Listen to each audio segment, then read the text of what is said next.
YCP అధినేత జగన్ సాయంత్రం లోక్ భవన్ కు వెళ్లనున్నారు. మెడికల్ కాలేజీల ప్రైవేటీకరణకు వ్యతిరేకంగా వైసీపీ కోటి సంతకాల సేకరణ చేపట్టింది. ఇవాళ సాయంత్రం గవర్నర్ను కలవనున్న జగన్ ఆ ప్రతుల్ని అందజేయనున్నారు.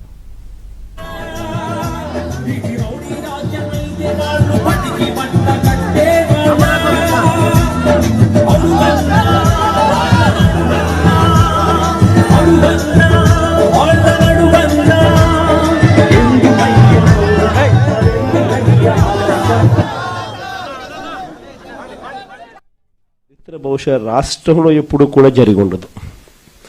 నిజంగానే అందరికీ కూడా ఇక్కడ నుంచి మొదలు పెడితే గ్రామ స్థాయిలో ఉన్న ప్రతి కార్యకర్త దగ్గర వరకు కూడా ప్రతి ఒక్కరికి కూడా మనస్ఫూర్తిగా కృతజ్ఞతలు, అభినందనలు రెండు కూడా తెలియజేస్తా ఉన్నాను. దాదాపుగా 1,04,11,136 సంతకాలు ప్రతి జిల్లా నుంచి బయలుదేరిన ఈ నెంబరు, మన దగ్గరికి వచ్చిన నెంబరు, ఈరోజు గవర్నర్ గారికి మనం చూపించబోయే ఈ సంతకాలు ఆల్రెడీ బహుశా చూపించే కార్యక్రమం బహుశా మొదలై ఉంటుంది. ఆల్రెడీ బండ్లలో మనం ఫ్లాగ్ ఆఫ్ చేసినాము. ఆ బండ్లన్నీ గవర్నర్ గారి ప్రెమిసెస్కు ఆల్రెడీ చేరాయి. అక్కడ గవర్నర్ గారి సిబ్బంది ఆ సంతకాలు పెట్టిన వ్యాన్స్ను అంతా కూడా వాళ్ళు చూస్తూ ఉండింటారు. బహుశా 1,04,11,136 సంతకాలు, 1,04,11,136 సంతకాలు చేసిన పత్రాలు ఈరోజు నిజంగా ఇదొక ఘటం, చరిత్రలో నిలిచిపోయే ఒక ఘటం. ఈరోజు నిజంగా చంద్రబాబు నాయుడు గారు తన మధ్యకాలంలోనే మొన్ననే కలెక్టర్ల సదస్సు జరుగుతూ ఉన్నప్పుడు తన నోట్లో నుంచి వచ్చిన కొన్ని మాటలు ఆశ్చర్యం కలిగించాయి. ప్రజల్లో గ్రాఫ్ చాలా పడిపోతూ ఉంది, దానికి కారణం కలెక్టర్ల పనితీరు సరిగ్గా లేదు అని చెప్పే పరిస్థితిలో చెప్తా ఉన్నాడు. పొద్దున పేపర్ చదివితే అయ్యో అని మొత్తుకున్నట్టు. కలెక్టర్ల గ్రాఫ్ బాగాలేక కాదు స్వామి, నీ గ్రాఫ్ బాగాలేక పడిపోతా ఉంది, నీకు అర్థం కావాలా? నీ హయాంలో నువ్వు వచ్చిన తర్వాత ప్రజలకు ఏదైనా మంచి జరిగిందా అని అంటే ఒకటే మంచి జరగల. చంద్రబాబు నాయుడు గారు ఈ 18 నెలల కాలంలో, దాదాపు 18 నెలలే ఉంది, ఈ బడ్జెట్ వస్తే మూడో బడ్జెట్ ప్రవేశపెడతా ఉన్నాడు. ఈ మార్చిలో తాను ప్రవేశపెట్టబోయేది 3వ బడ్జెట్. అంటే మొత్తం 5 బడ్జెట్లు ప్రవేశపెట్టే అవకాశం ఏ ముఖ్యమంత్రికైనా ఉంటుంది. అలాంటిది 3వ బడ్జెట్ ప్రవేశపెడతా ఉన్నాడు ఈ మార్చిలో. అంటే 2 బడ్జెట్లు అయిపోయినాయి, అంటే 2 సంవత్సరాలు అయిపోయినాయి. ఈ మార్చి వచ్చేసరికి 3వ బడ్జెట్ కూడా ప్రవేశపెడతా ఉన్నాడు.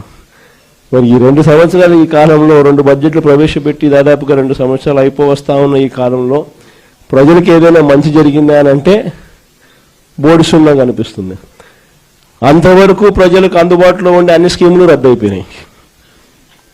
మన ప్రభుత్వ హయాంలో టెన్షన్గా ప్రతి నెల, బహుశా ఏ ప్రభుత్వంలో ఇప్పుడు జరిగిండదేమో, ఏ నెల ఏ స్కీమ్ ఇవ్వబోతున్నాము, ఏ నెల ఏ బటన్ నొక్కబోతున్నాము అని చెప్పి ముందుగానే ప్రజలకి క్యాలెండర్ ఇచ్చి ఆ క్యాలెండర్ను అమలు చేసిన పరిస్థితి బహుశా దేశ చరిత్రలో ఎక్కడ కూడా బహుశా జరిగిండదు.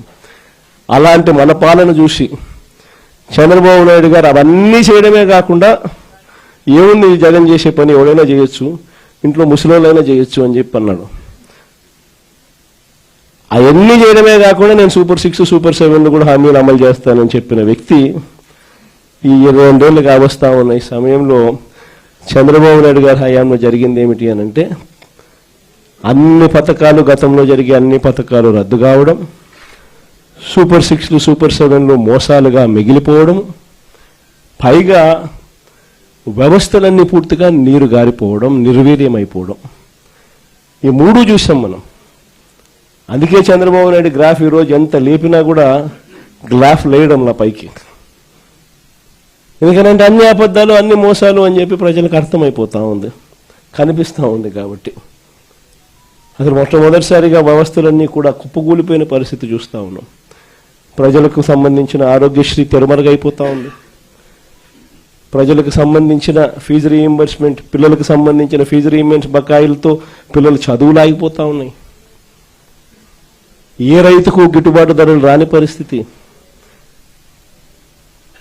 సూపర్ 6 సూపర్ 7తో అన్ని రకాలుగా మోసాలు. సో మొత్తం ప్రభుత్వం అన్నది ఎందుకుంది అనేది ఒకసారి గమనిస్తే కొన్ని ఆశ్చర్యకరమైన విషయాలు కనిపిస్తాయి. నాకు కూడా ఒక్కొక్కసారి మీ అందరికీ కూడా ఎప్పుడన్నా అనిపించుంటుంది. దేశమంతా చూస్తూ ఉన్నాం, అన్ని రాష్ట్రాలు